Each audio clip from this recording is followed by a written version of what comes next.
নারীর ধৈর্যের পরীক্ষা নিতে যেও না। ধৈর্যের জন্য নারী অসীম ক্ষমতা নিয়ে জন্মায়। যে নারী অপছন্দের একটা জামা পরতে চায় না, সে নারী অপছন্দের একটা পুরুষের সাথে সারা জীবন কাটিয়ে দিতে পারে। সংসার জীবনের সমস্ত সুখ আহ্লাদ বিসর্জন দিয়ে হাসি মুখেই জীবন কাটাতে পারে। নারীরা সব পারে। হ্যালো এভরিওয়ান, আসসালামু আলাইকুম। সবাইকে স্বাগতম জানিয়ে শুরু করছি আমি আমার আরও একটি ভিডিও। আশা রাখছি শেষ পর্যন্ত পাশে থাকবেন। নারীর সবচেয়ে ভালোবাসা যে পুরুষ পেয়েছে, নারীর রাগ, অভিমান, ঝগড়া, খুনসুটি, সে পুরুষই সবচেয়ে বেশি দেখতে পেয়েছে। মেয়েরা এমনই, মেয়েরা যাকে সবচেয়ে বেশি ভালোবাসে তার উপরেই সবচেয়ে বেশি অধিকার দেখায়। রাগ করে, ঝগড়া করে, অভিমান করে। নারী যেমন সরলতার প্রতিমা হয়, তেমনি রাগেরও উপমা হয়।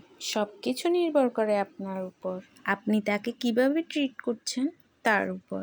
স্বাভাবিকভাবেই পুরুষের চেয়ে নারীদের মুড সুইং বেশি হয়, তাই মেয়েদেরকে বুঝতে পারা একটু বেশিই কঠিন হয়। আপনি হয়তো বলতে পারেন, এত কিছুর পর ওই মেয়ের রাগ অভিমান আপনি কেন সহ্য করে যাবেন? যেখানে রাগ অভিমান যে আপনারও আছে, শক্তি বিচারেও আপনি তার থেকে একটু বেশি শক্তিশালী। আপনি চাইলে রাগ, শক্তি, ক্ষমতা প্রয়োগ করতেই পারেন, আবার চাইলে তাকে ছোট্ট বাচ্চাদের মতো ট্রিটও করতে পারেন। ক্ষমতার প্রবল না দেখিয়ে ভালোবাসার চাদরে তাকে আবৃত করে রাখতে পারেন, তাহলেই হয়ে উঠতে পারেন তার প্রিয়তম পুরুষ। সবচেয়ে নিরাপদ আশ্রয় বুদ্ধিমানরা তাই করে, কারণ তারা জানে মেয়েদের উপর রাগ, অভিমান, ক্ষমতা দেখিয়ে কখনো তাদের ভালোবাসা আদায় করে নেওয়া যায় না। তবে ভালোবাসা দিয়ে তাদের থেকে পুরো পৃথিবী আদায় করে নেওয়া যায়। নারী এমনই হয়।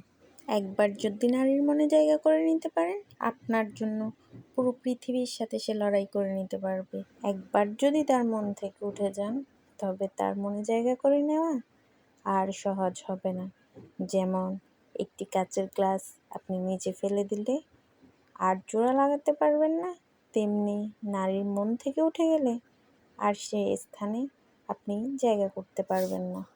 যে নারী এক সময় আপনার পিকচারে অন্য নারীর লাভ রিয়েক্ট সহ্য করতে পারত না, সে নারী আপনি মন থেকে উঠে যাওয়ার পর অন্য নারীর সাথে যদি শুয়েও থাকেন, তার কিচ্ছু আসবে যাবে না।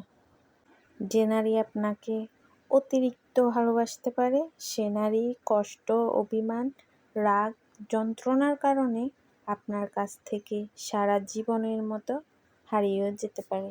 আমার ভিডিওটি কেমন লেগেছে অবশ্যই কমেন্ট করে জানাবেন। আজকের মতো এখানেই বিদায় নিচ্ছি। দেখা হবে অন্য কোনো ভিডিওতে। আল্লাহ হাফিজ।